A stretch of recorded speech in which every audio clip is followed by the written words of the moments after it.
Yeah, so I have to go get water. I normally have scotch, and today is not a day for scotch. Today is only going to be water, and the reason is I'm fasting. I'm fasting just for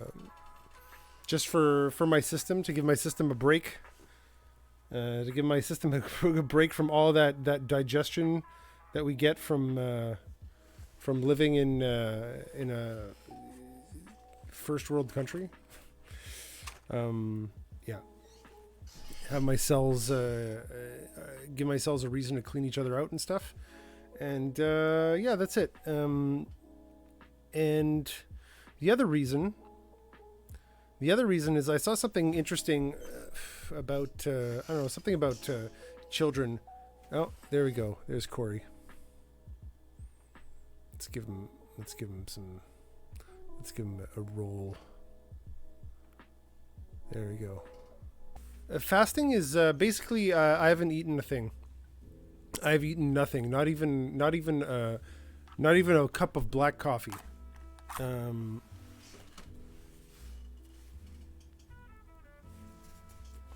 I actually don't know if the weed does something for that. I wonder if I metabolize what I breathe in through this, and maybe it kind of it fucks with my fast. But that's it. Essentially, I've eaten nothing. I've had nothing but water since yesterday around 7, and just periodically I tend to do it. Apparently it kills off all the yucky cells, or it kills off the yucky cells that you're not using. Your body kind of eats the shitty cells and uses it to repair itself and clean things out. And the other reason I kind of did it is yesterday I heard something interesting. This is not like an official term, but it's kind of this what is it? This anxiety that comes when faced with the prospect of doing nothing. I do it periodically. I could go a few days actually, but just today, tomorrow around supper time, I'll eat again. And so I'm not doing anything crazy. Yeah. So this anxiety that arises around doing nothing, right? And someone was saying that kids today, they have a problem in that they're overstimulated, and I think this applies to adults too. That we're overstimulated. There's always something to do. There's always some media to listen to. There's always some. Oh, it looks like we have a guest. You know what? I'll ask our guest what he thinks. All right, let's put him in. Well, let me just go get this fine gentleman here. Excellent. Hello. All right. Well, thank you for coming, everyone. HalfBakedTakes. Thank you for the invite. MiRootsie, Corycampbell. I haven't done this in a while. This Monty's joint thing, but I felt like doing it, and I felt like talking to new people, and you three seemed the more interesting ones on the panel, and also that I haven't talked to before, and yeah, and so I figured I just have a chill chat, an hour and a half. We'll be done by 11, max, and Sounds good. yeah, and that's it. MiRootsie, are you frozen? Okay, there you are. There you are. You're going. Probably. This happened. This happened last time. Have you messed with your visual settings? Because I think if you turn yours down a little bit, because you probably This is not the Montreal Player tech support hour. Okay. Hey, no, I got it, but I feel bad. Let's. I'll start you guys off with this. So, I'm fasting today, for reasons. I do it once in a while, right? But one thing that I guess kind of prompted it today is I heard something yesterday, and it made a lot of sense to me. And get your take on it. And it's the concept of an anxiety that comes when you're faced with the prospect of doing nothing, right? And the person who was talking about it was talking it in terms of children, right? That a lot of children feel this anxiety when they're faced with doing nothing, because children today are just they're very organized, right? They're very planned out. You know, you come home, they go to daycare or school. There's always activities for them. They come home. Parents want to spend the most time with them. This is if you send them out, right? But they want to spend the most time with them and then put them to bed. There's always something to do. Even their vacations are planned out, right? And so you have a whole bunch of children that are just like always have something to do. And if they don't have anything to do, they also have like TV, games, video games, tablets, movies, anything, right? And so you have a bunch of children that are just like overly stimulated, just constantly. They never have a break for doing nothing. And the other concept that I guess has been jogging around my head is this concept of taking time to do nothing. A lot of people like practice mindfulness, yoga. Yeah, I'm one of them. Yeah. And but it's kind of stillness of the mind where there's nothing really stimulating you and being comfortable in that space. And it's something that I think it's something that I've been lacking. And lately I've been I guess trying to do more activities where I'm not stimulated, where I'm not where I don't have external things coming on. So I'm not one for just sitting down though and meditating, but I will take long walks, and usually I'll have something in my ears like an audiobook or something. But lately I've been just listening to the background, right? And have you guys ever? I mean, I guess Corey, you want maybe you want to start. What's your experience with stillness or mindfulness? So I think I have extensive experience with this. I think it's a lost art, and I think it's a skill that should be cultivated. I would recommend just about 10 minutes of mindfulness meditation to just about everyone. Although there appears to be some demographic of people where it can make anxiety worse, but that's a different story. But so I come from the experience of someone who spent a lot of time in a hospital alone, and you learn very quickly to deal with being alone with your thoughts, and I think it's understandable why many people don't like that experience, and that's why I think it's a lost art, because I think there's the temptation to just always distract yourself, and to always have something, some kind of input, or stimuli, which is kind of how the fasting also came up, because I realized that my body also constantly has an input, some food, some sensation, some I guess digestive input, if you will, right? And it's been a while since I guess I've taken a break. Has anybody HalfBakedTakes or MiRootsie any experience with either mindfulness or fasting? So Rootsie, real quick, I live my life in a perpetual state of this. Of what? So I don't know if this is a product of my generation, because like I was born. Sorry, when you say this, I'm like, when you say this, what do you mean? Overstimulation or lack of stimulation? Like that need for stimulation. Okay. Growing up with constant stimulation, and then but the problem is like I was on the back end, so I'm like the back end of a millennial, so I still had that outdoor, go outside and like engage with society type shit. But I also had video games, and I had a cell phone, I think, when I was like 13. Mm-hmm.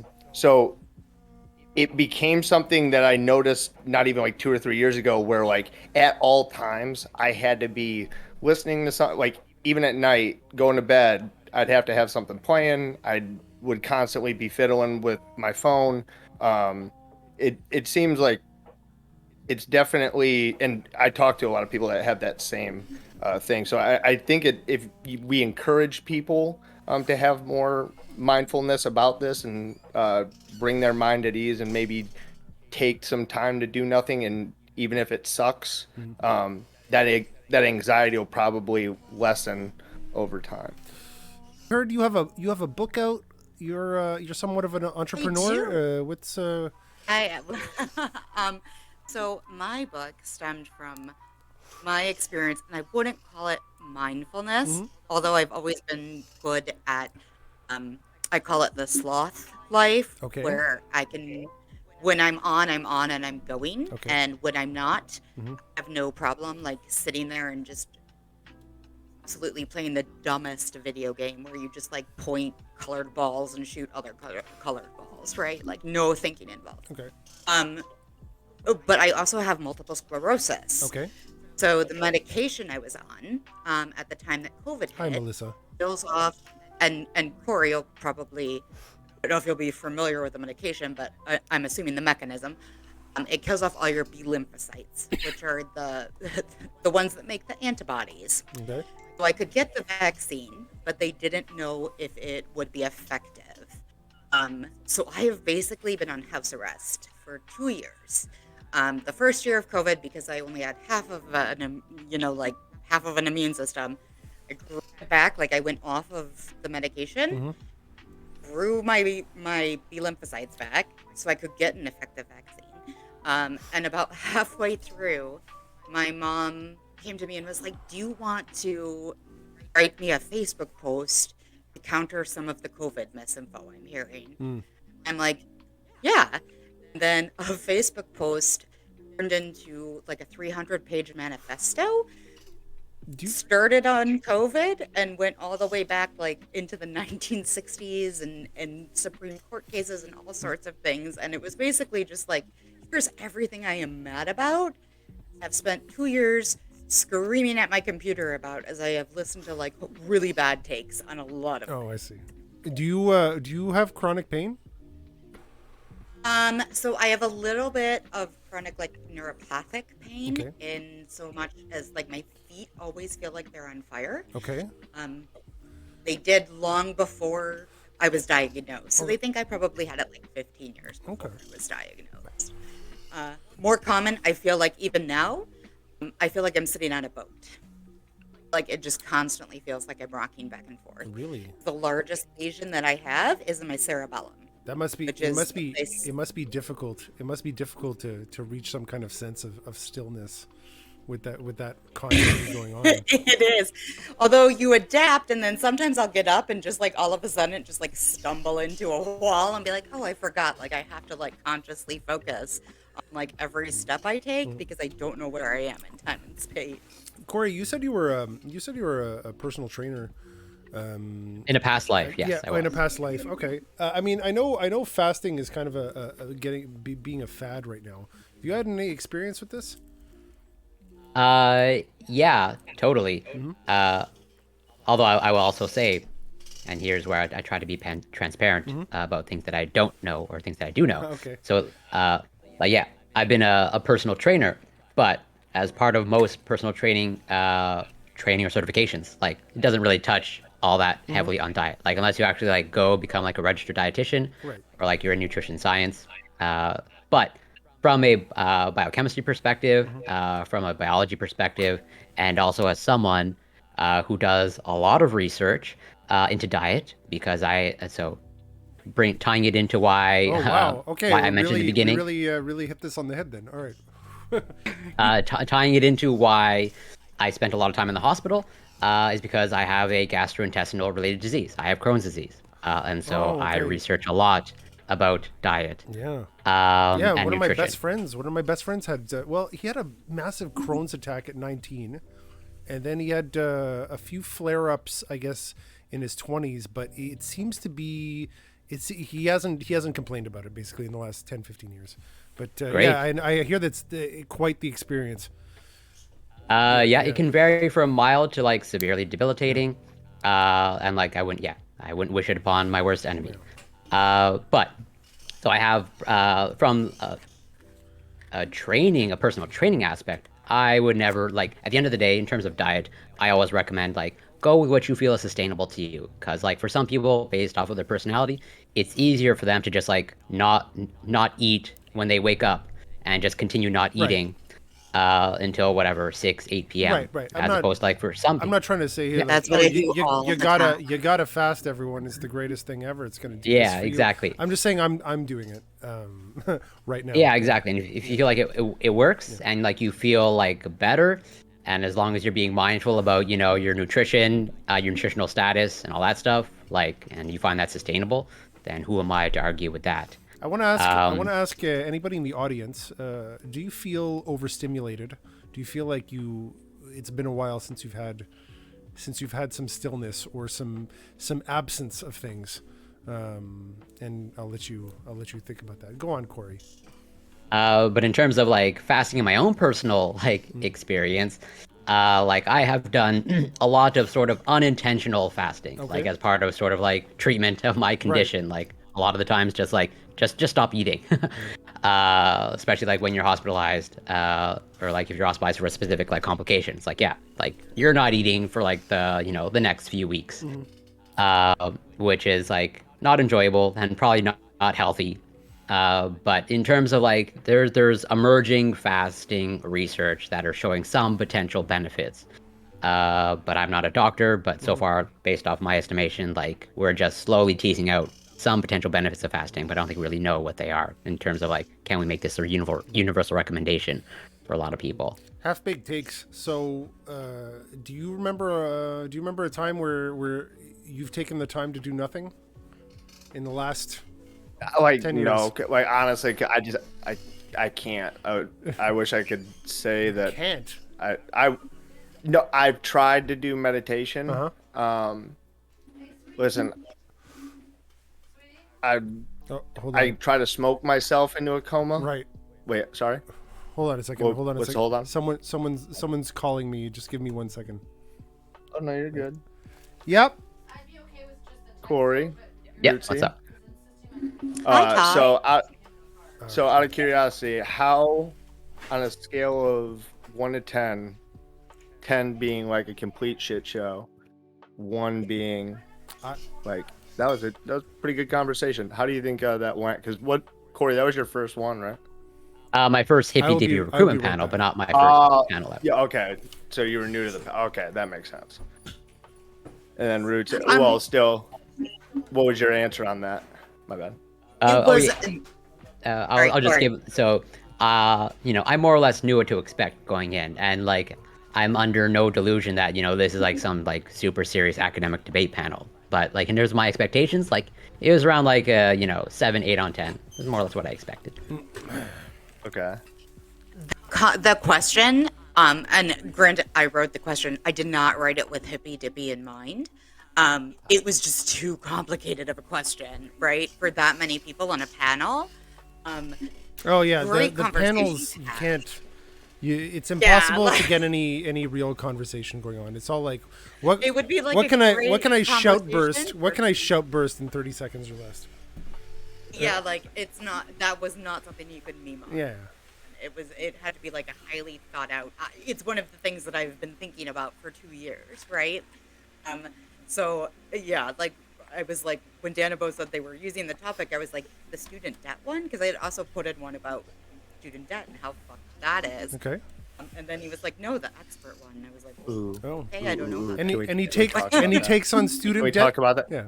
Please, All right, because all we right. talk about all that. right, let's Oh my go. God. He's bursting. He's bursting. First Oh of my all, God. All right, let's hear Oh it. my What do you God. got? What do you? I have Okay. the most student debt on this panel. Oh, Wait, I'm say that in one more time? Canada, so probably. Fuck right, you. right. Not You You guys not don't have. me. You can still talk about the principle though, right, Corey? Yeah, You get like what's going on. Okay. Cool. So and then what'd you ask? Well, How Routine? much student, like, do you think 5 figures, 6 figures? Like, just, I want somebody to try to guess how much student debt I am in. Of like that you're in? Yeah. okay. I do You not- don't. do You I don't. You wanna don't have to. know? You don't have to guess a number. You just have to guess who has more. Half-Baked Takes or MiRootsie? But I don't really. You're good. I will say mine is currently sitting at $120,000. Yikes. That's like Do a you have a billion grad- Canadian. Do you have a graduate degree? I do. That's Okay. 40 grand paid down. Oh, wow. Okay, really quick. Did you go to a large state university or did you go? I went to a small private university in Washington, D.C. Okay. Oh. Okay, so you went to a private university, so that's gonna be my Yes. first criticism of your decisions. We're not criticizing. Yes, that people's was decisions. mine too. right after going to grad school, like that's my number one regret. Well, I don't regret it. I don't. But I had no idea because my undergrad was paid for, so I had no idea what I was getting into with the student.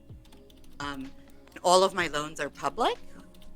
Prior to COVID, I was paying 7% daily compounding interest. And then they get you into the pay-as-you-earn program, and they signed me up for a $250 per month payment. And that debt was accruing after consolidation. It was accruing something like $1,000 of interest a month. So it was just ballooning. It's And then that sounds like a heavy load to bear. Yeah. And while I do feel terrible for you, I hope you can understand my concern with saying that we should bail out. What is your concern? What is it? Over a $1 trillion in debts that people agreed to pay or agreed to take money to then pay money later. And while I'll agree with you, I think there's a financial literacy problem in this world, Yes. especially for young people. And I do think it can oftentimes be predatory in the way that financial aid departments can prey upon kids, and the way like loan providers can prey upon kids because they know they need the money and they know that they can get it accepted at a super high interest rate. My problem is that I don't want to set the precedent that individuals in this country can simply rely on the government to come in and wipe away debt that they themselves took on. I don't disagree with that. There's a number of ways that I think we can solve the problem, the looming problem that is the student debt bubble, because it is a bubble and it will burst, right? So first, when you have all bubbles, Wait, it's a bubble that's going to burst. What does that mean, burst? like the housing collapse. Think Okay. of 2008 on steroids. Okay, for student debt. Ooh, hold on. No. There was property involved with the '08 crisis. Like people's but it was entire life is wrapped up in their property value. Like their home, people borrow against their mortgage. Like, I'm sorry, comparing those two is kind of. No. It's a bubble. Oh, okay, sorry, my bad. Let me explain it to you. The reason it's a bubble is because they set up on these IDR, the pay-as-you-earn programs, right? Set you up with such low monthly payments that your debt does end up bigger. And then when they say at the end of 20 years, if you make all your payments, we're going to forgive it. What they don't do is forgive it. You end up getting it passed off to the IRS. So what you have is a bunch of people coming into like the of their working years, if not their retirement, and getting hit by gigantic tax bills that will either throw them into financial distress or end up with their homes foreclosed or kiss retirement goodbye, kiss their retirement funds goodbye. Do you think it's a benefit to society to and I'll ask Corey this because he hasn't talked yet, but do you think it's a benefit to society to fund degrees that don't end up paying for themselves? Absolutely. Yeah. I see education. So, traditionally, that's what education was. It wasn't like we consider it now kind of like job training. I don't necessarily consider any degree like quote unquote a useless degree. And I say this as someone in STEM. I don't look down upon like other degrees. If you want to get an arts degree and that's your passion, like go for it. If it doesn't happen to lead to employment, like by all means, I don't see that as a bad thing. I see education like as a public good. And probably leads to just overall a better functioning citizenry and democracy to have a well-informed, educated. I understand the education. The education itself can be beneficial to the people in your population, but I'm talking about like, you think about this. We're funding. We're funding degrees or these we're funding these degrees, but then they don't end up paying for themselves, and I wonder if maybe it's Monty, I think you have an argument that like federal like subsidized and unsubsidized loans there's an argument that the government should not be giving those, should not be offering money Well, on it a is. bad It is. It is investment. essentially job training. If you're putting a bunch of if you're basically funding a bunch of degrees that you know are not going to pay themselves off, that are going to burden that are probably going to burden the person taking them with this financial burden, but also get people on the hook for this debt. It's like, is it really ethical to fund those particular degrees? MiRootsie, what do you think, as someone who's carrying all this debt? Soul crushing debt is what I like to call it. I would say yes, yes and no, right? So there is obviously like a compelling government interest in having a more educated populace, whether it's a liberal arts education or a STEM education. Yeah. There's a lot of value in college and learning how to learn, right? Unfortunately, what we don't have is readily available apprenticeships or training programs or vocational schools, at least not in the States. Right. Right? Do you find that it's do you find that school or academia seems to be the only pipeline towards any training, and we've lost like kind of these other avenues towards gaining competence? No, half-baked takes. Go ahead. No, we just haven't encouraged it as a society. We've kind of like put a lot of like social like credit in graduating from college, and not nearly as much from like going to a trade school and learning to be a carpenter. However, like we do have these avenues, and the government should probably take more time into like funding kids' education for shit like that. Why And would you even need less to fund it? on, I like, mean, if you're in a trade, well, and you if wouldn't. a I'm just saying, like, if they a would master be- tradesman they would be- needs an apprentice, right? And they take on apprentices, right? And therefore, Yeah, if but you didn't fund the but bad degrees, wouldn't people try to find those opportunities? Okay, go on. I think so. But like, don't you think these people should have the right to go get these degrees, right? The right to get a degree? I don't think. It Yeah, should I'm be a just saying, right. like, if you're going, I know you're saying, like, should the government? I know, but like, if they want to go get that shitty degree, they have to pay that loan back. Like it's tough. I shouldn't have said the right. That wasn't the right word, okay. and I don't want to get hung up on that. Equal access. People should have. But equal yeah, access. like, Okay, it should yeah, be. people should It have should the be access. accessible. It should be accessible to a wider. I variety should of be people. able to go get the poli-sci degree that I got, and not because it was job training, but that now represents my ability to complete something that an employer is going to look at and put value in.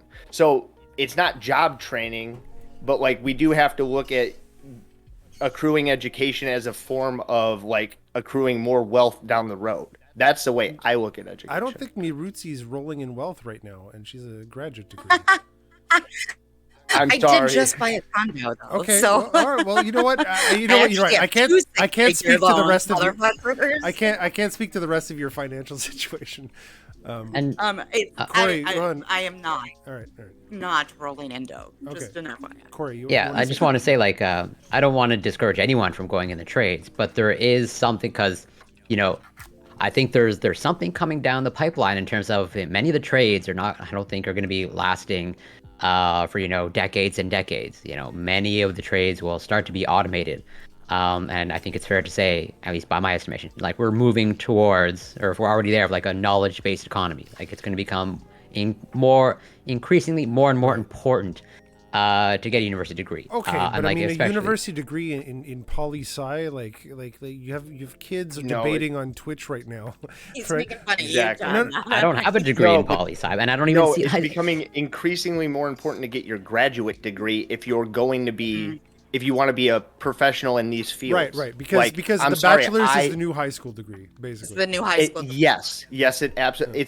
It's essentially like, yeah, I guess high school, or you could say it's like when kids would go and do like get their associates and do 2 years Okay, of like a so- community college or whatever. So I suppose and the we argument, used to have So I suppose the argument would be like, because we're becoming more of a knowledge-based economy, right? That higher education kind of becomes a prerequisite to a basic level of competency in the culture that we're kind of evolving into, in which, we pay for high school. High school is generally paid for publicly. I mean, depending where you are, right, and what you have access to. And university and we should start at least considering the bachelor's as as the same. As the same level and the same accessibility to all. Is that what you're saying? Essentially, like the current high school equivalent. Like, to I some don't degree. don't know if this is 100% correct.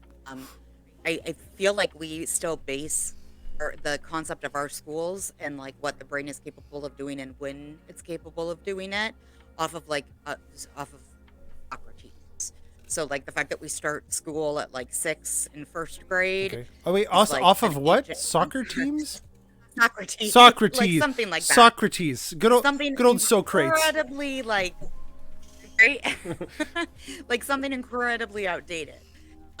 So it isn't just like rethinking like how we do post high school, but how we do all of it. So like what if we were to drag those 4 years that we consider a bachelor's degree and plop them into like a public school high school, and like maybe kids don't start until a little bit later. Oh, that'd be imagine it. Well, you'd have fun staffing it, but yeah, imagine the high schools or the high school infrastructure started like growing. Not that it can fucking handle its own load right now.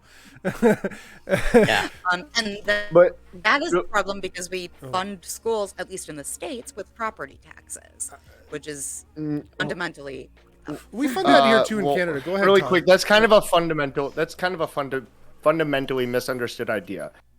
Majority of every single K through 12 school, their funding is coming from the federal government and the state government allocating them funds that are standardized, that have nothing to do with how property. well they do on tests, though, right? That's the common core. In some areas, and I would agree with you, that is a dumb policy. Yeah. Oh, is that it? So essentially, it's funded by property taxes, but in order to have the same, in order to have the same, I guess, level across the board, kind of, you say state and federal kind of even out the playing field. Is that what you're saying, or I'm off the mark? If they can score the same, so Detroit public schools would have to score the same as the public school that I went to in Michigan to get the same amount of funding, right? If not better, Okay, because I lived in one of like the most upper middle class white suburbs of Detroit you could imagine.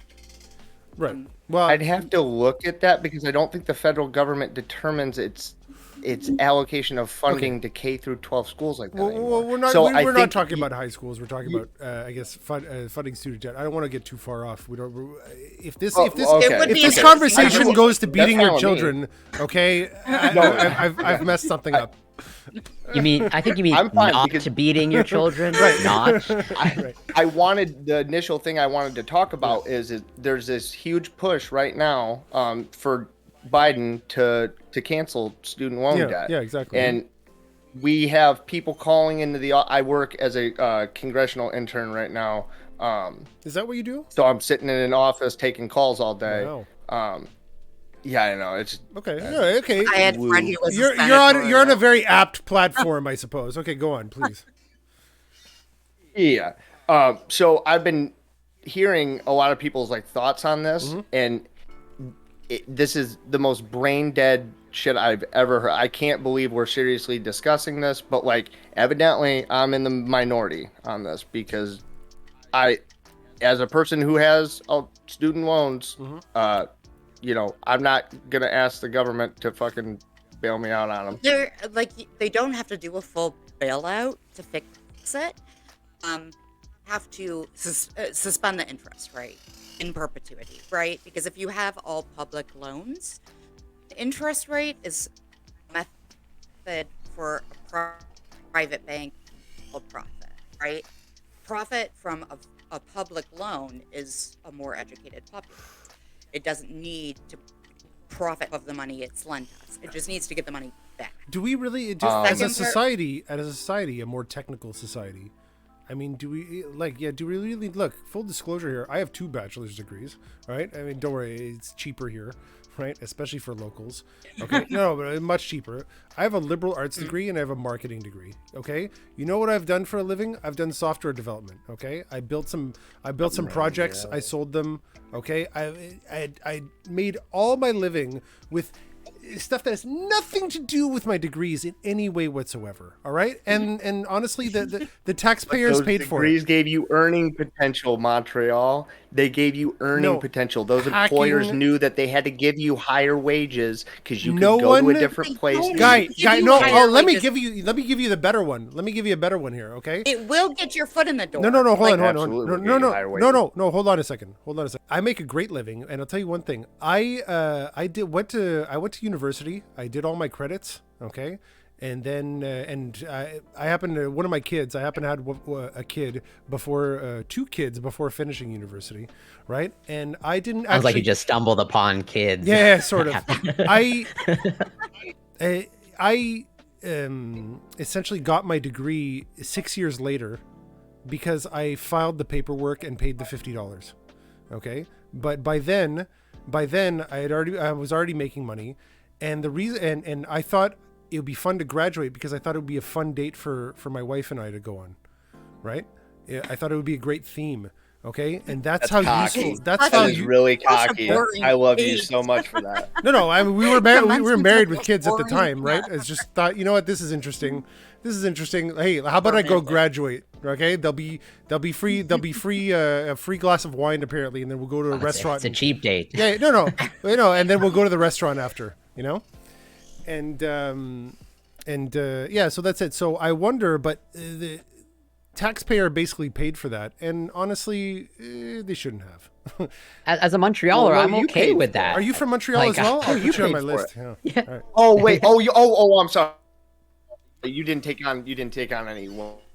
No. That would be fine. I'm all for if you want to have free options. If you want to, in the future, going forward, provide people with an option to go to a state college for no tuition or whatever. Like, there are things that we can do going forward. The problem is that we all signed the dotted line, and whether you knew what you were getting into or not, like, we got to pay that back. The government has 1,000 other avenues on which to, alleviate these problems. They have the healthcare workers. They can go and get student loan forgiveness. People who work in the public, in the public sector for local government or for as a police officer or anything like that.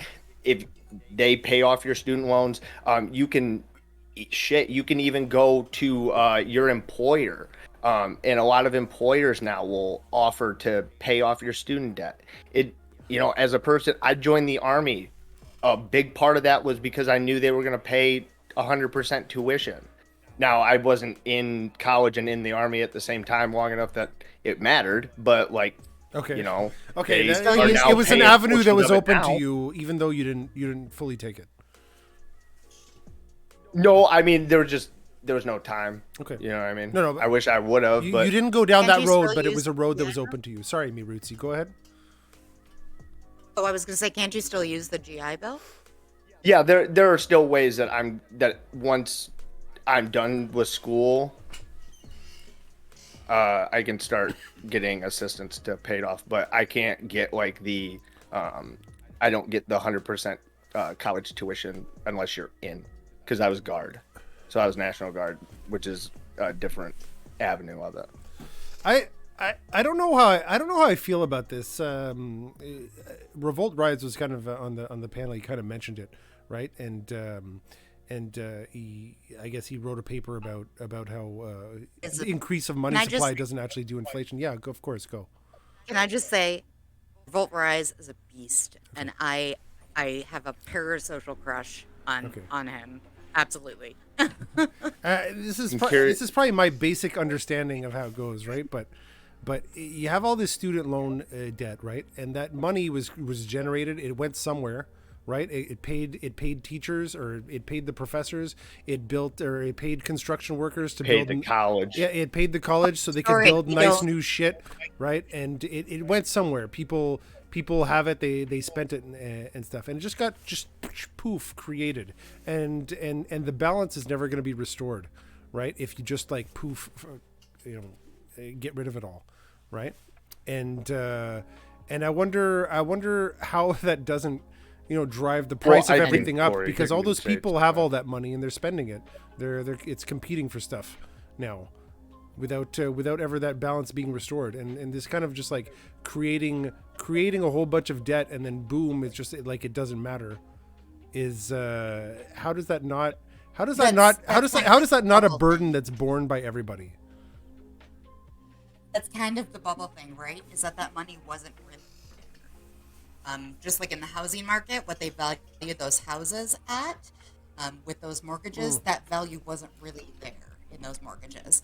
So when they gave it out, it wasn't really there. So, and when it goes poof, it's even less there. Right. Because now people don't even have like the undervalued home, the overvalued. Sourcing says increase in money supply doesn't cause inflation on its own. It can, but it's not necessarily going to. Yeah, the issue is Worse, the, because of is the money being home used to ended up generate new putting value. them into a deeper hole. Is there an ability in the market to deliver on that demand? I don't find the money is being used to generate new value, especially in the case where you have these degrees that don't pay for themselves, right? I mean, it's not. And we don't know. There's Well, no so disclosure. I just wanted to touch on that statement of like the degrees don't pay for themselves, because you mentioned yourself that you got 2 bachelor's degrees, but you ended up doing something totally in a separate lane, Right. Software development, if I remember correctly. Yes. But I'm assuming it's like, I don't actually know, but it sounds like you had to cultivate a skill that was separate from all the skills that you learned during your formal education. But I would maybe just put forth the idea that maybe the skill set that you cultivated during your formal academic training maybe allowed you to cultivate this skill set on your own, and allowed you to be empowered to actually move in the software development whatever field, despite on paper you learned this, but maybe as a result of all that other education, it allowed you to flourish in a totally other field. That's why I don't think, or I don't personally consider university education as like job training. It can be, but that's too narrow. Is it me that's having sound problems? Oh, are we frozen? Did you career as like a networking tool? It's use a social development, huh? Hold on. Okay, I we're think back. you are just frozen. No, it's just me. Okay. I I don't know if you heard anything I said. Yeah, I heard what you Did you said, hear but Corey? I heard Corey, but someone else chimed in and I didn't hear it. Anyways, okay, it's okay. Yeah. Real quick. So real quick, Monty, did you have anybody that you met in college that ended up helping you in your business life, or like down the road post college? Because college is used as like a networking tool for a lot of people. No, not in college. I have great friends. From university, but I haven't done anything business related with any of them. Yeah, all my personal, I guess, contacts have come through. Well, actually, they've come through my father. All right, who was a software developer. All right, an old one, and I just learned that skill. I kind of learned that skill there, right? And the thing is that I've never really been career oriented. Software development just happens to pay really well, right? And I kind of do it. On the side. My main job is raising my kids. No, but seriously, and so. The kids you stumbled upon. The kid, yeah. That was the priority for me. I'm in university. Imagine you're in university first year. Right, and your girlfriend says, I'm pregnant and I'm keeping it, right, And so And I'm being like facetious. yeah. It just sounds like you just on the streets, you just came across some kids. He found a couple and just brought them home with him. Right, yeah, yeah. Oops. Oh, what are these kids doing in You- your bag? But in that situation, I'm just like, look, I just have to survive here, so I'll do whatever, right? And Are you? Sorry, yeah, go ahead. I thought you were done. My bad. Oh, okay. Did you want to finish up? Okay, sorry. Yeah. So I just have to survive here, and so I cultivated this skill, and just and use it to survive. It just turns out I'm very good at learning things, and that's not and fuck school, man, because no, I'm diagnosed with a severe case of ADHD. Right, I know everyone on this fucking platform has it, right? But realizing how it's kind of, At least they claim to. I don't know if they actually do. well, I have a feeling this platform attracts the type, but school was not something that came easy to me or garnered my attention, and never taught me to kind of manage how all this works, right? And so I guess the success I've come down to, I really attribute to hacking, to hacking out of it. And it's not I thank school for the great friends that I still have. Okay. I guess morally, they've been a boon to me.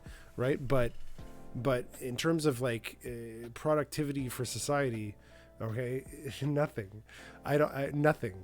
No, I agree with you. So, in all of my fancy education, I have actually used it for 1 year. I'm a contractor with the federal government, or I worked at a contracting house, and I helped write an e-course on pretrial justice, and that was the only thing that ever applied to any of my formal education. Do you love that I went to college? My liver doesn't love that I went to college. Okay. But I love it. Okay. Because I did meet a lot got of an good got an friends. education in mixology as well, did we? Yeah. Yeah, and had a blast and learned about like being an adult, but the things that have gotten me professionally where I am tend to be more professional certification. So I have my degrees, but then I also have like a paralegal certification, and I also have like a project management certification, Scrum, and those are the things that are getting me the job. Right, exactly. There's skills that you've cultivated elsewhere, and so you can scrap by and hack at them. I just have one thing, and I want to hear from the two boys here, but I'll tell you one thing. You know what? The university education did give me one edge in business. Is that for my first jobs, okay, if I didn't actually go do all the classes and pass them, I don't think I would have had the balls to just go up to them with no diploma and said, yeah, I have a diploma. They never checked, but I guess the confidence came through, right? I figured, if I need it, I'll just file the fucking thing, but it never came. All right. And I can only speak to my experience. Of course.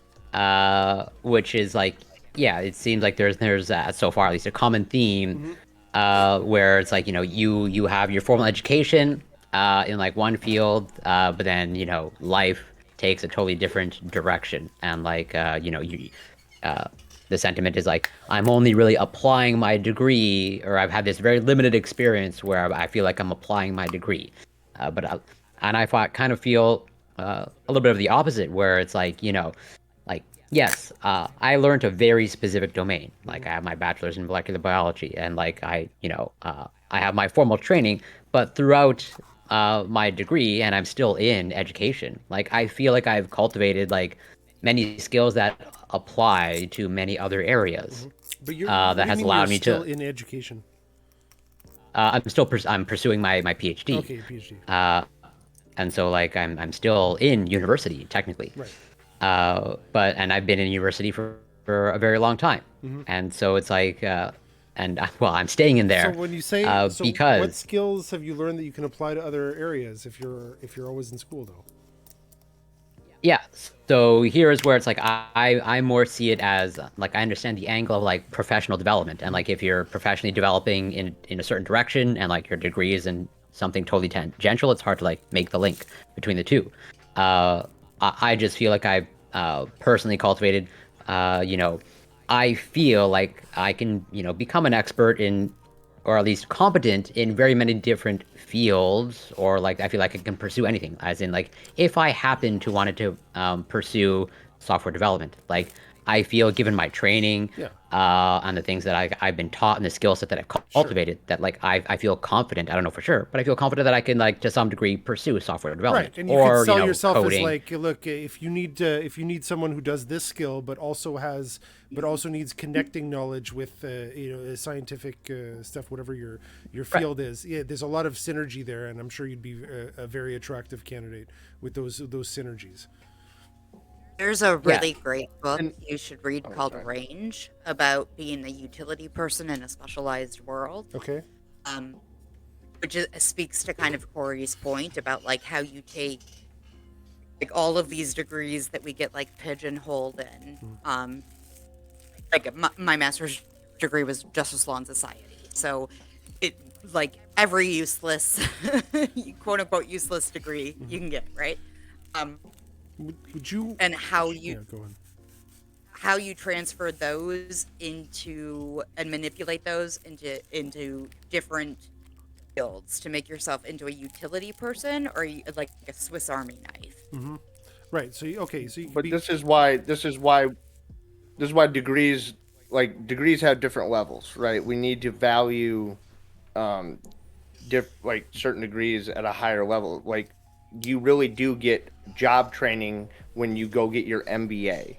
Um, it- there, the There's physical that science, the, the totally. physical sciences have this part to it where it's like, okay, there's a niche route that I can go. I'm going to be trained in this aspect. I need to go into this field. But like things like getting a like an MBA or like getting business degrees, I do see value there that I don't think you can compare that to um, What, a degree. Like talking about this, where it's like, well, I learned how to study better, or I learned better communication skills, or anything like that. Do you get what I'm saying? Like, you, yeah.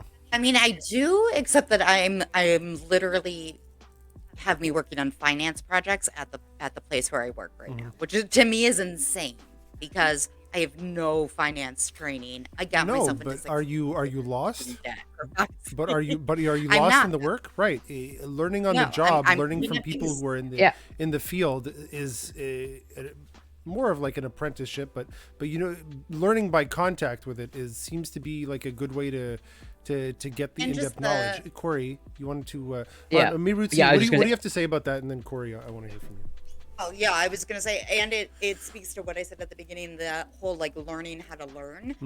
So it's almost like a skill set in itself. Like if I have to teach myself something, like I know how my brain processes things best way possible and what kind of knowledge I'm going to be better at as opposed to not good at, and how I learn things and all of that different shit that I might not know had I not spent the better part of my life um, going into or being in education. Right. Right, Corey. and I think that's kind of the point that I'm trying to like get across. Of like maybe what you cultivated, Miroutsi, during all your like formal training allowed you to like pivot to this new area, and like I have, an interesting experience. Like yes, I'm pursuing my PhD, but I also have a part-time job like at a startup, and like this is a startup based out of the University of Montreal, and like and it's a scientific instrumentation startup, and so like I'm surrounded by people who are way more on paper qualified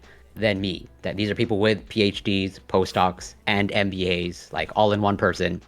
Um, and yet, like I'm still attractive to this company as a result of like the skill set that I've cultivated during my training. It's not really like my formal like technical expertise in like this niche domain that allows me to like work for this company. Like it's But they're you really have that like sort of conceptual harness. vocabulary to bring something more to what you're doing. I think they're Oop. they're being a literally well, like leveraging like my other skill sets that I've Right. cultivated indirectly as a result of my yeah, education. being a well-rounded person is typically going to be seen by an employer. But I think wouldn't higher than just having a degree in the field, right? like MiRootsie here is like trying to or is thriving in I guess in a domain or doing well in a domain that she's not trained for, and can we really attribute that to her education? Is it not her sense of hustle or maybe her It's will just to Part of survive? it, no. You know, It's my part of it. amazing charisma. It's It's my part of it. amazing charisma and social skills. Because how can you just not love this?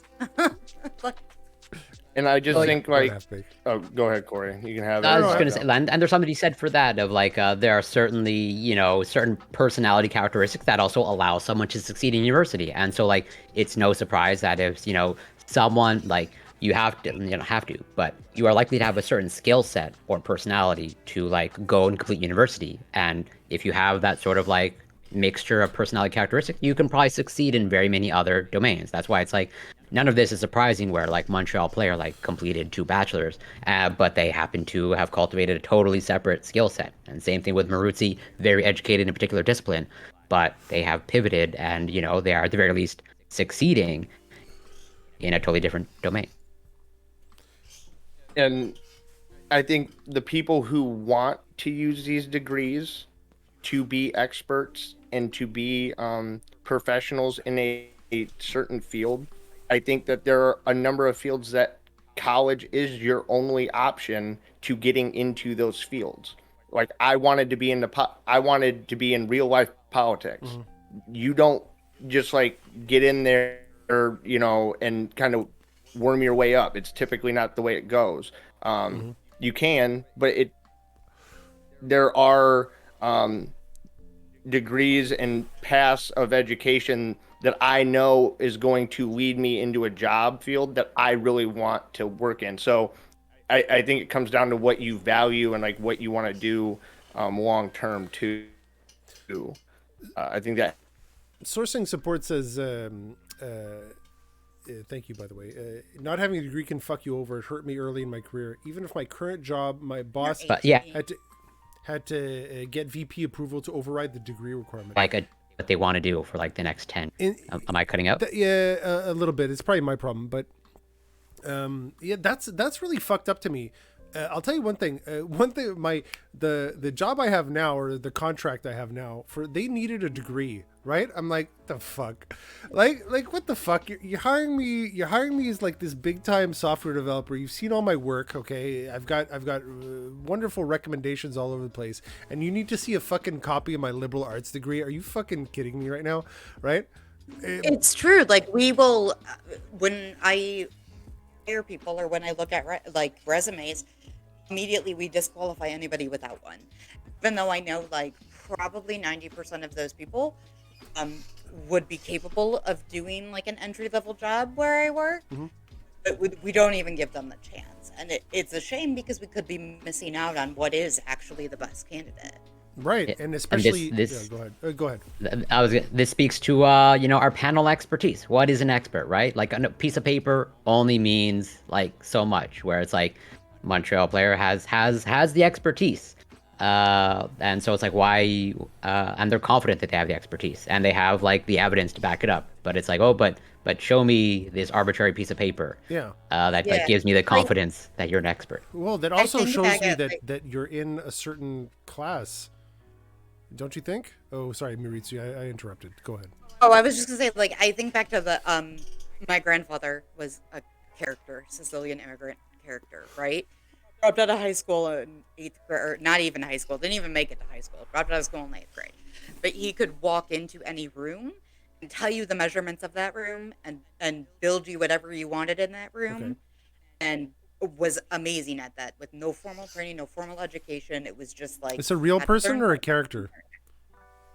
He was a real. Okay, it's a real person. All right. Although he changed his name later in life, and it was just like he was barely literate, but he could do all of that. And it's like how many other people are out there that are also like him that would be capable of doing that, but we're not even like considering them because they don't have that paper. Monty, do you prescribe to the winners and losers like theory that life is just consists of winners and losers, and people will take different paths to getting to an I, end, but some are just going to end up failing no matter what degree or what uh, decisions they make, or and some people will end up just making it because I think their will. I think there's a certain spectrum of outcomes, okay, that we have in society, and some people are going to be on the bottom end, and some people are going to be on the top end, and there are actually different spectrums as well, right? There's a spectrum of spectrums, but anyways, okay, and some people are gonna and just there's going to be a distribution of people on all those things. So there will be winners, there will be losers, there'll be a bunch of people in the middle. Okay, if you can, if you're a godlike figure and you're trying to create some kind of stable society, all right, it's best to have the extreme, to tamper down the extremes and have the extremes take a step toward the middle, and you'll get a more stable, long-lasting society generally, mathematically, right? And that's it. But yeah, there's a large distribution. So yeah, I guess there are winners and losers. Every system will have them. The only reason I ask is because when people have this discussion, they often talk about these things as like, well, I've seen plenty of people go to college and get a degree and then go work in a field that has nothing to do with it, or I know a person who didn't go to college and is working in a position where obviously like you would think he needed to go to college, but when we have this discussion we have to talk about like averages, and on like we're kind of painting with a broad brush, right? Because I do think these degrees have a lot of value, but I wholly agree with your sentiment, Montreal, where it's like a lot of these decisions could be arbitrary. These decisions to go to college could be just it didn't matter because you would have made it without college. You know what, the thing is that school was difficult and anxiety inducing for me.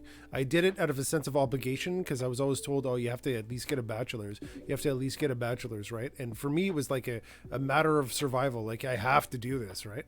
But I didn't have to. Okay. The truth is, the truth is I didn't have to, or maybe I did, or it doesn't matter. What I'm trying to get across is that I'm terrible at school. I'm great at learning. I'm great at doing, I'm great at tinkering, right? But I am terrible at school. Okay. And honestly, school, my 2 bachelor's degrees were had by never studying and barely attending classes. Okay. I'd show up for some exams once in a while. Okay. And do my best guess. Okay. And it worked out. Okay, it worked out, but I'm just terrible at it. And there are a lot of people. Who might not have terrible. There are a lot of people who might not have, I guess, the tertiary education or cognitive ability to just pull that out of their ass. Okay, and school, the only avenue, okay, to get the piece of paper that is a gatekeeping mechanism for a lot of jobs.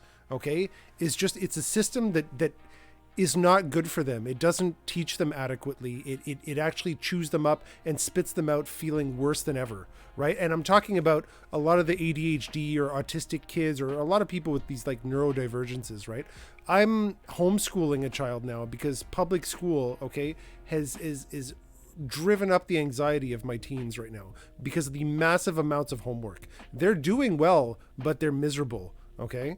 And and it's interesting because it speaks to neuroscience almost, because the way we are taught is like you sit at the desk and you take notes and rote memorization and all of that shit. And as someone who I like to say I'm not neurodivergent, I'm neurodegenerative, right?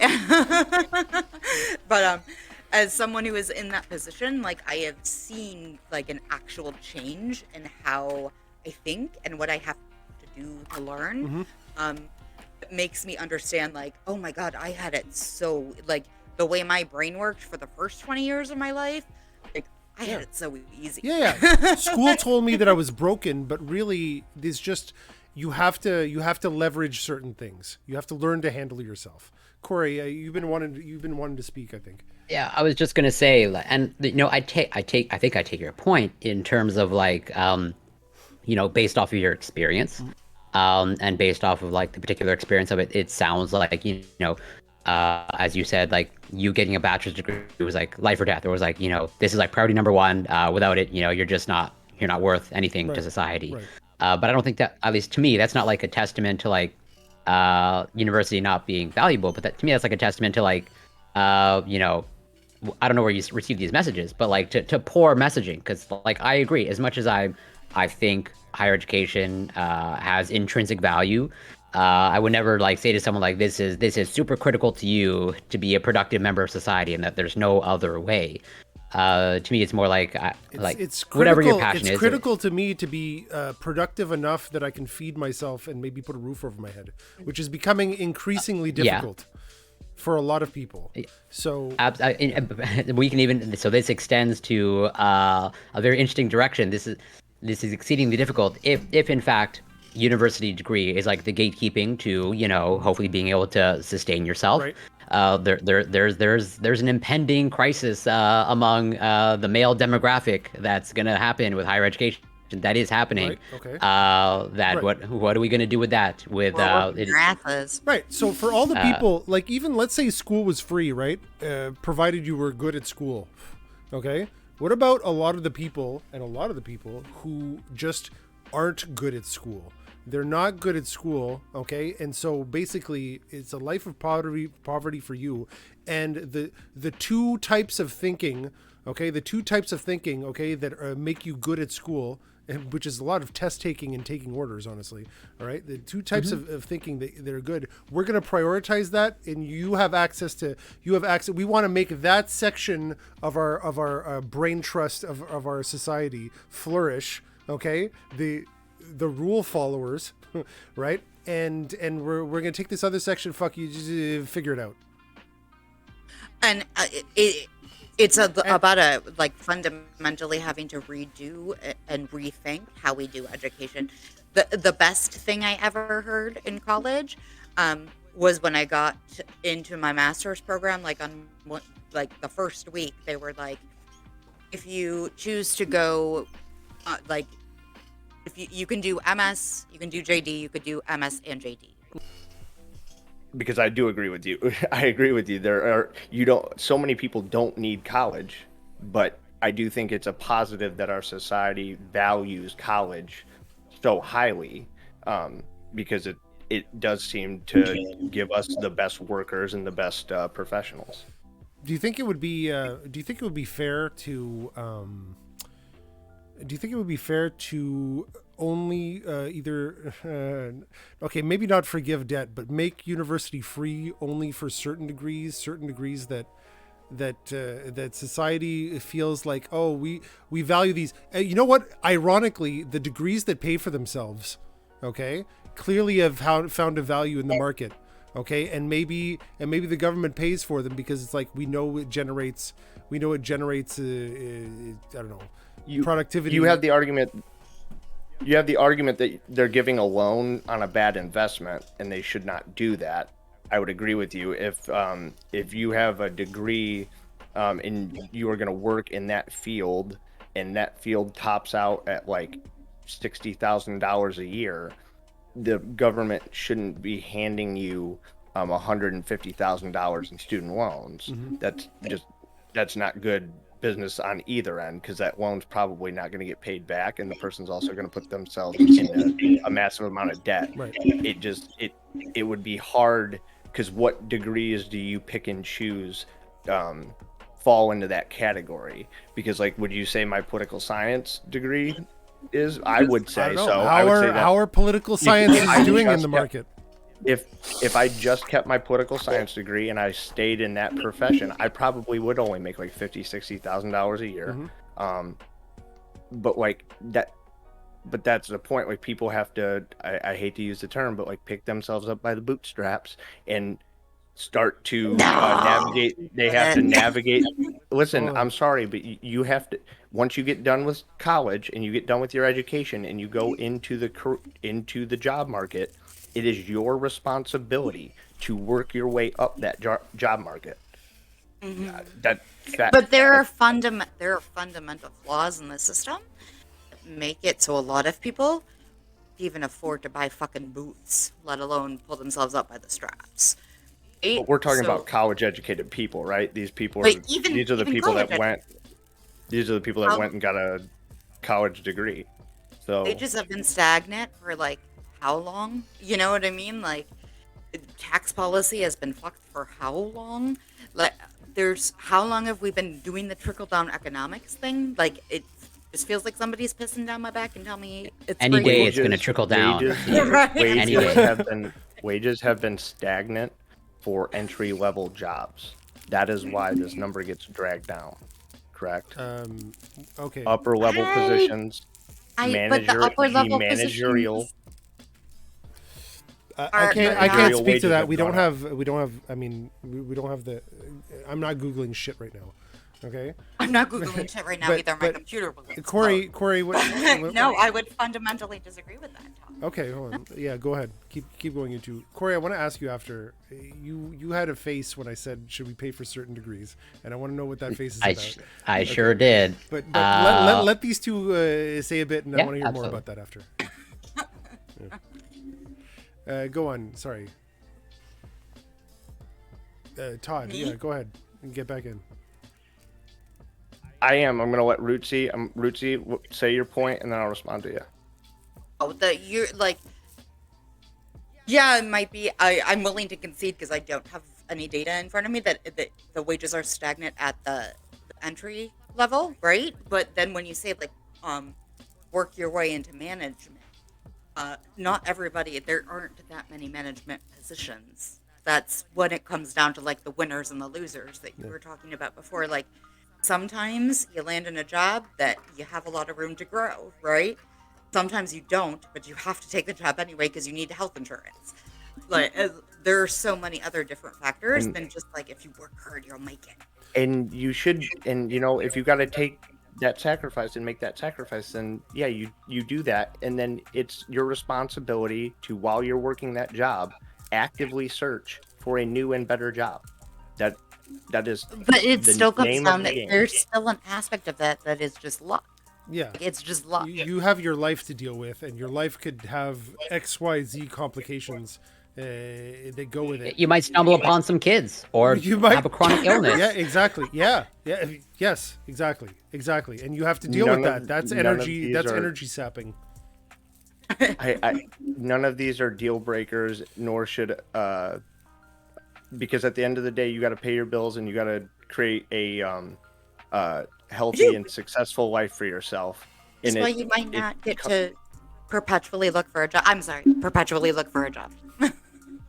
Or a better job. Well, I'm not telling you to perpetually look for a job. What I'm telling you is to perpetually look for the job that is going to allow you to move up and to earn higher and higher wages over the course of your I mean, career. that's what you have to do now. But in Yeah, progressing this is a that's what new you- system Yeah. of working your way. yeah, exactly. No, but I mean, I guess the point of progress, which is I guess what progressives strive for, is to get a society that I guess optimizes general amounts of people in a direction we want. Corey, I need to hear what this face was about. I definitely made a face. Absolutely. Okay. Because like I'm curious as to, I don't know, like how much like you fleshed it out, but like do you have like certain degrees of mind that you want to like make free? Like which ones, like, or what category? I don't know. Or, Like what are some of the let's say there's a boom. Hold on. We want to build. We want to progress. We want to become a more technologically advanced society. So engineers, you're in. Okay. We want a medically advanced society. Doctors, you're in. Okay, and whatever, you decide what your priorities are as a society and what skills you think you need more of going forward, right? And then there's also the skills that you think you need less of going forward, or you feel like, and maybe those don't get funded. Maybe private colleges with private scholarships can fund that. But society, the good of everybody, we're just like, what are you gonna do with it? What's in it for us? Do we really need that many lawyers? I find it's like so strange, or interesting at the very least, that like I have a STEM degree and like I'm all for free university education to anybody who wants it. And like the someone, it seems to be like mostly like a lot of the sentiment comes from like, well, those without the STEM degree. Like I'm the one with like, again, the coveted STEM degree, Right. saying, No, hey, exactly. if you want to, Sciencey stuff is something that our culture values right now at this period in time, right? And so probably we'd make the decisions as a culture. It's like we're just going to fully fund sciencey stuff, science, tech, engineering stuff, probably. Okay, go on. but I see value in virtually every degree. Like again, if you want to pursue art, music, any other social science, humanities, etc., like I don't see why. And also, if you are just going to like rely on just trying to push the society in a direction that you think it's going, of like, oh, we value technology and whatever engineering, and so we'll make that free. I think that shackles you from to not being able to pivot. Like if society happens to go in another direction, like it's inherently like reactionary. And I think that's why, like, that's one of the reasons why people can get caught of like accumulating student debt, where like they've pursued something, okay, and they've amassed this massive amount of debt, and they realize that, hey, maybe it's not for them, and they want to pivot, but they are just shackled to like that field or degree because like they have to pay off their whatever $100,000, $200,000 student loan. But if it's free, and you are not shackled to like paying off your student debt, Then or you like wait you don't feel like exactly you just 2 years, and then they buy a house, and they're in the exact same situation. Except the house is my sister. When I had It's a true, mini you can panic sell the attack, house. That's true. when I bought the house, she was like, "Think of it as the walls are made of money. Like you're just sitting in a room of money right now because you own a home." And I was like, provided you maintain it, Yeah. or else the walls will be made out of other stuff. out Yeah. of termites, right? But that's why I Exactly. got a condo. Right. Sorry, Corey. But Corey. yeah. I'll just wrap up. Like, I don't see why we have to, like, I say this to someone in STEM. Like, I don't see why we have to disproportionately elevate the STEM fields or related fields like that. Right, because because they are of more utility to the I guess productive and financial aspects of our society, which we use to basically fuel everything else.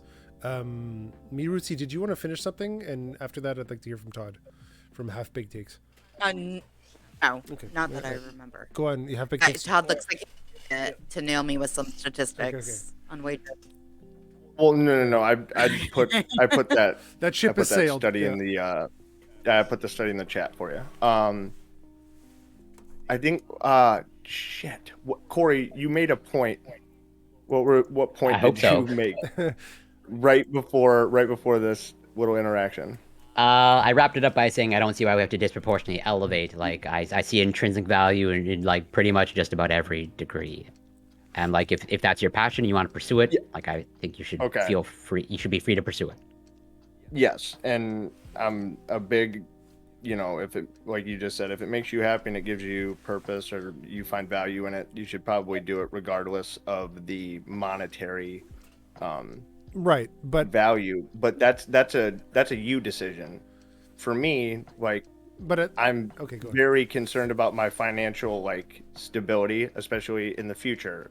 I take the time to like make sure that I'm financially secure. I don't think that is something that is expressed enough to kids, and I think other issues such as like signing student loans when you probably shouldn't or don't understand what you're signing is manifests itself from a bigger issue of like just financial people being financially illiterate. And if you want to talk about improvements in the education system, you could probably start with making that a bigger portion of our education system, as well as like teaching people how to be smart with money. Because I'm Have sorry, class, go ahead. just classes on adulting, right? Like they kick you out at 18, and they're like, uh, I didn't know how to pay a Right. bill. I mean, I'm yeah, just but smart, you have but, to like, draw the line somewhere at school, because honestly, you know what I think they should be teaching? Yeah, They you'll should- get the pushback from some parents saying this is not the role Right. of school. Just teach them arithmetic. Right. Actually, yeah, But and you can. I mean, yeah, you can take that knockout. You can teach them all the things, right? And some people are complaining about that with the I don't know, don't say gay bill or whatever, right? But that's no, that was I was trying to make a connect. Forget it. Don't make me jump on the Right, grenade. right. Let's not. No. But I mean, but also, if you ask me, society would benefit if we taught kids more of like how to socialize with other people, how to engage in relationships that mean something, educate them about sex, but in a way that's not mechanical, that's more like, you know, the kind of relationships that you should form, or that are healthy to form with people. And it's just like, I mean, then again, you'd have a bunch of people going like, school shouldn't teach this. How are you going to teach this to kids? Yeah, but I think it'd be super you lose me important. there. You lose me there, because I think those type of like those social skills that you develop just naturally happen by you being in a social setting, being placed in But in an area where you have to either Okay. you know, engage, or you know, you have to, you know, show yourself off. And well, that's where you lose that- me, because you are telling me about how we should engage more with people, and that's how you get that education, while talking on twitch.tv. Okay, the land Yeah, of but none introverts this- who none don't of want to this talk to took a people. teacher. Yeah. None of this took like a teacher sitting down and talking to me about this. This has come from life experience. It's come from I was people making in a your point life. of- It's come from people in I your was life. Yeah, Yeah. but fair, but again, this is what is, you know, the role of school, and I think, or of education, and I do see a role in teaching kids like financial literacy, because that's something tangible that like you can like make a curriculum for and push forward. But the stuff that you're talking about is going to run into pushback from parents, yeah. because not everybody has the same values, nor No, values exactly. the same, Not everyone has the social same values. They don't views. think these topics are appropriate. That was kind of the link I was trying to make with the It with the doesn't Florida have to stuff. be an inappropriate. No, but like, some people interpersonal feel it's like it's communication not the is domain of inherent. education. That's yeah. Like interpersonal communication is Would be a huge boon to society if you actually raise kids to learn how to fucking talk and cooperate with each other, instead of just assuming that the other person's an asshole and acting like it, you know, or all kinds of, or how to talk to girls, or sorry, that's weird. yeah. That's weird. But how does is one humans human talk? talking to No, humans. yeah. How does one human talk to another in a non-fucking creepy way and express their needs, you know, in a non-creepy way? Is more of what I mean by that, you know? I agree wholeheartedly with you in terms of like humans talking to other humans, what are boundaries, etc. What is, you know, what are appropriate needs and how to express The them. only reason I say guys talking to girls is the classic example of, like, you know, creepy dude who doesn't really know how to, you know, basically the epidemic of incels, right? And like, imagine if they just knew how to actually fucking interface with humans physically. and That also starts with the girls talking to parents, boys, though. too, That's because parents. No, exactly. Well, clearly the parents haven't learned it, okay? And our Clearly the culture is parents churning out suck. parents who can't teach their kids how to fucking talk to people. and it's and- also it's not just boys talking to girls. MiRootsie, it's then girls Corey. talking to Yeah. girls talking to boys, like as Yeah. like I am Right. a condescending thought of a cisgender Okay. hetero female Okay. that has always, like, you know, been one of the boys and been able to communicate with them.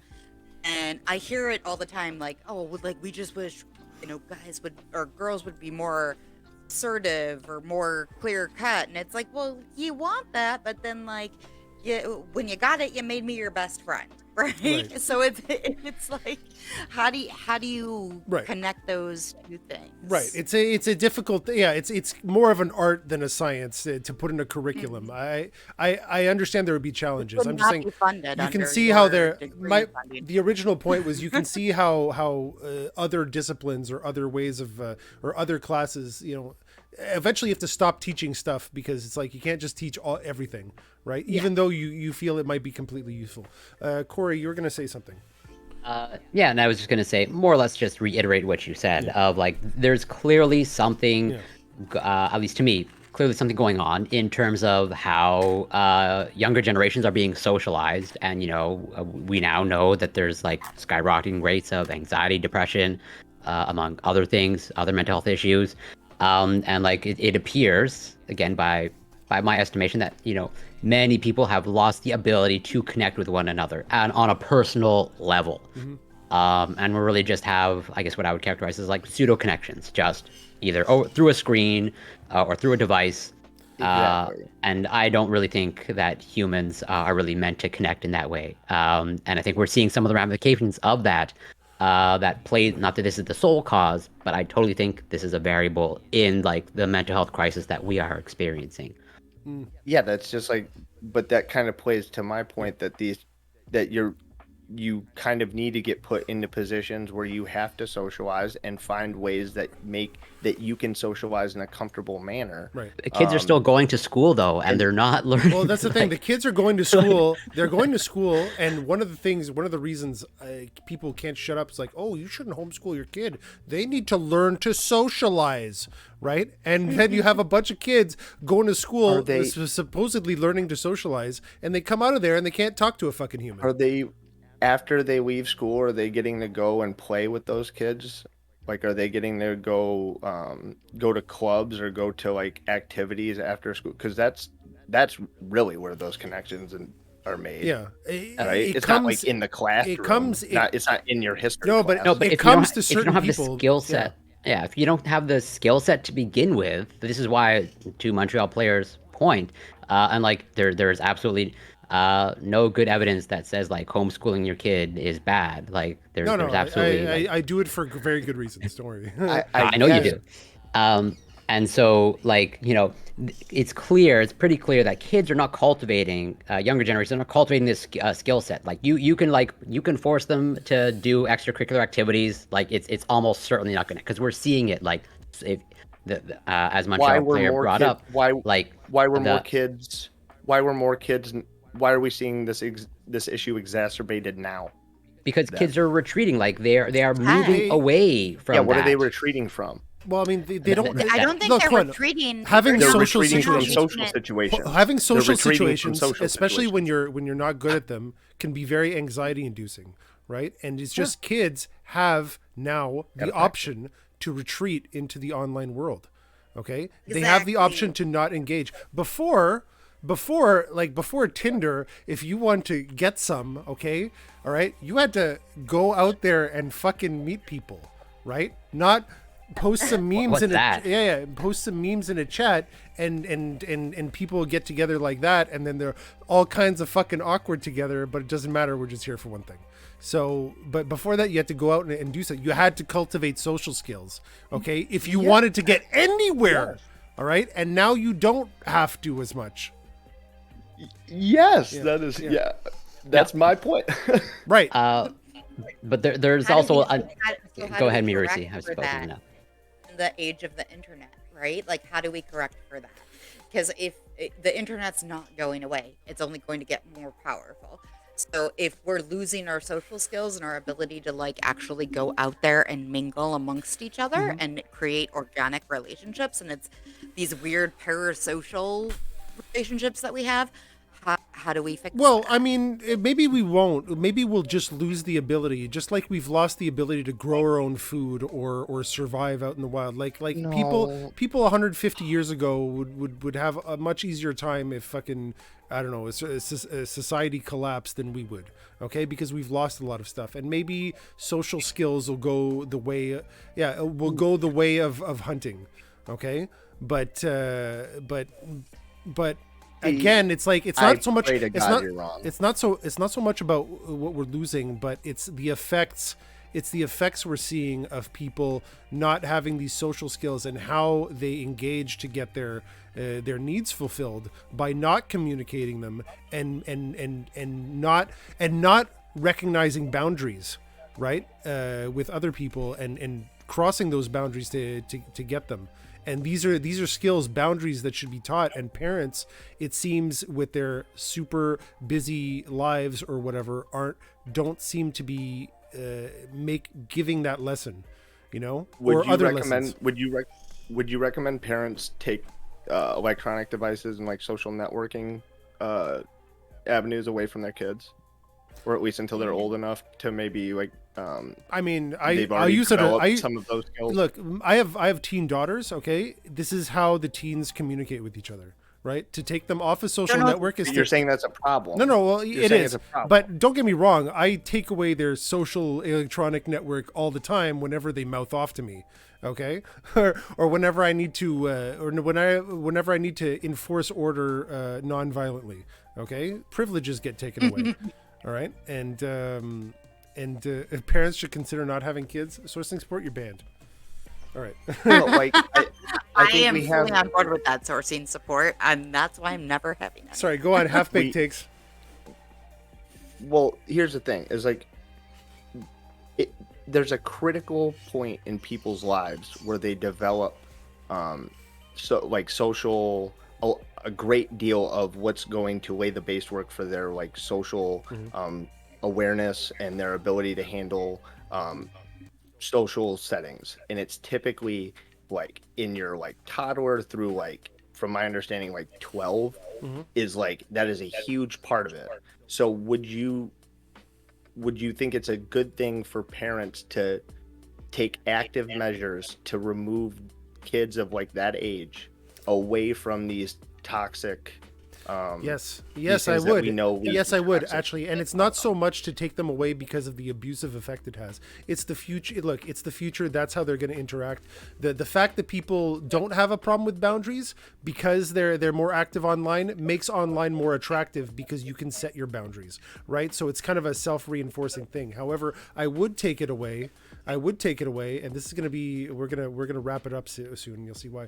I would take it away because I believe one of the things that we need to teach our kids, along with social skills, is to experience periods of no stimulation, of stillness, okay, and of mindfulness.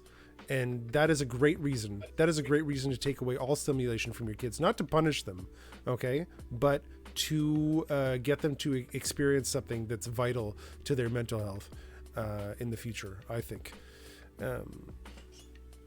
full circle right there, folks. Exactly. That's how we wrap Yeah. it up. But That was a chef's kiss of a. The only thing that I'll say, not to undo the yeah, sure. chef's kiss, but like, I think, I think we need to recognize, at least so clearly, there's something going on in terms of how younger generations being socialized, and like they're not connecting, and like despite all the tools available to us electronically and screens, like the younger generations are like the most disconnected, like of all. But what we need to, I think, realize is like fundamentally as humans, like we want to connect with other people, like despite rampant mental health issues, and despite whatever divorce rates at like all-time highs, etc. Like humans do want to connect with each other, but it just seems like something is going on where it's like we're just ships in the night sailing past one another, and we're just like we're not navigating towards each other as much as we want to.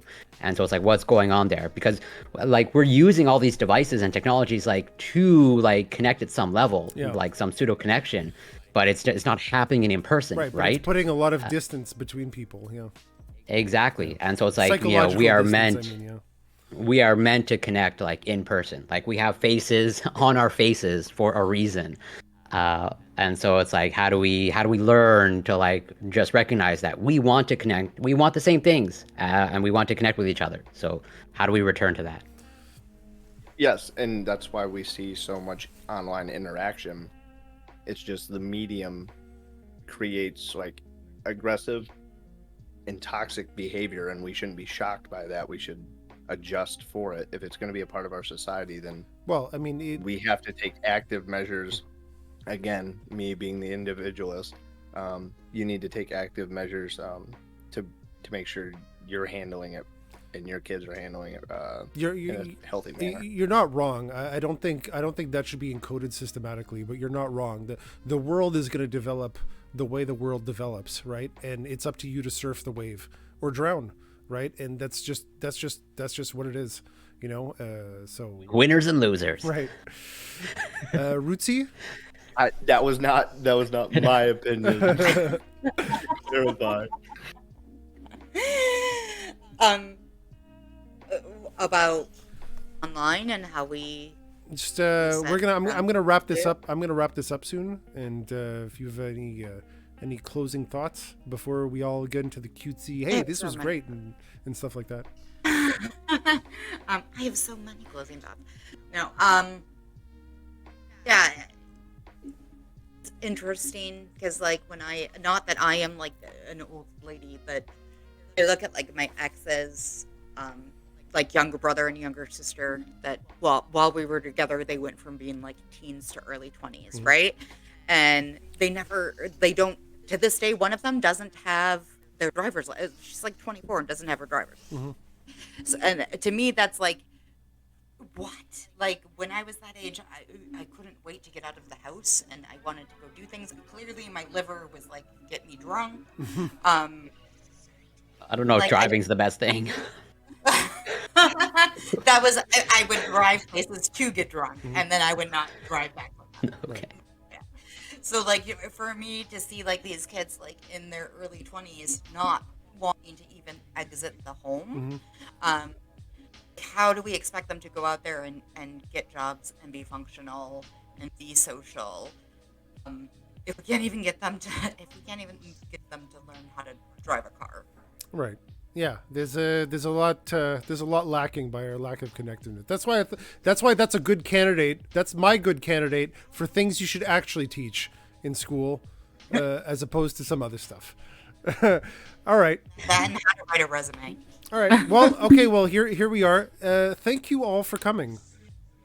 Likewise. Thank you for having me. Thank you Monty's joining. for This is the invitation. This is a very nice conversation. I like this a lot. I hope the technical difficulties don't make my life too hard when I put this on YouTube. Good luck. Yeah. No,